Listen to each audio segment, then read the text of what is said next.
ఈ ఒక్క వెబ్సైట్ ఆయన వెబ్సైట్ ఒకటి బ్లాక్ చేస్తే ఆయన మళ్ళీ ఇంకోటి మిర్రర్ చేస్తూ దాదాపు 65 మిర్రర్ వెబ్సైట్స్ని ఆయన రన్ చేసేవాడు.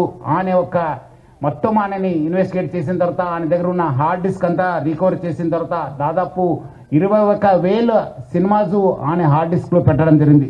మొత్తము పాత ఫిలిమ్స్ అయిన గాడ్ ఫాదర్ మీ అందరు కూడా తెలుసు, చారిత్రాత్మక ఐతిహాసిక ఫిలిం అయిన గాడ్ ఫాదర్ అంటే 1972లో ప్రొడ్యూస్ అయిన ఆ మూవీ నుంచి మొన్న వచ్చిన ఓజీ మూవీ దాకా కూడా ఆయన దగ్గర ఈ ఒక్క హార్డ్ డిస్క్లో ఉండడము మనము చూశాను. మొత్తము బాలీవుడ్ టాలీవుడ్ అందరు కూడా ఈయన చాలా మూవీస్ ఆయన దగ్గర ఉంది, చాలా నష్టం జరుగుతుంది.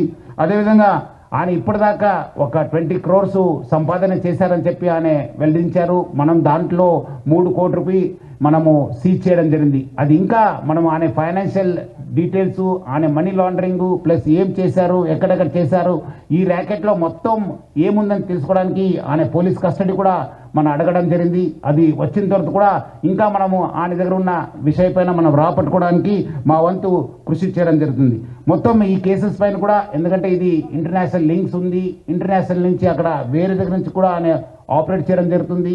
సో ఆయన దగ్గర నుంచి కూడా మనము ఇన్ఫర్మేషన్ రాపట్టుకోవాలి. అందుకు మనము సిబిఐ మళ్ళీ ఎన్ఫోర్స్మెంట్ డైరెక్టర్ అధికారులను కూడా మనము అప్రమత్తం చేయడం జరుగుతుంది.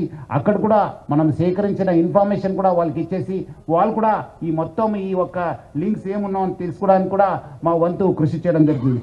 మొత్తం ఆయన దగ్గర ఇప్పుడున్న డాటా దాదాపు 50 లక్షల మంది సబ్స్క్రైబర్స్ డాటా ఆయన దగ్గర ఉంది.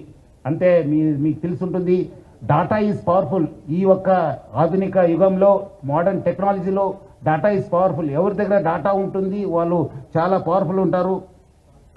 ఆ డాటా ఆయన కలెక్ట్ చేయడంతో ఆయన అన్ని కూడా సైబర్ క్రైమ్స్కి లేదంటే ఏదో ఒక క్రైమ్కి అది గురి అయ్యే అవకాశం ఎక్కువ ఉంది. ఎందుకంటే piracy it self is illegal.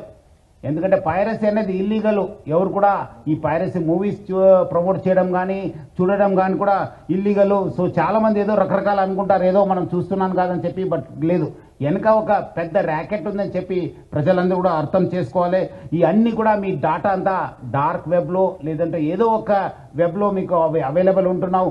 అది సైబర్ క్రిమినల్స్ వాళ్ళు వాడుకోవచ్చు, లేదంటే ఎకనామిక్ ఆపరేటర్స్ యూజ్ చేసుకోవచ్చు, లేదంటే వేరే క్రిమినల్స్ కూడా మీకు ట్రాప్ చేసే అవకాశం ఉందని చెప్పి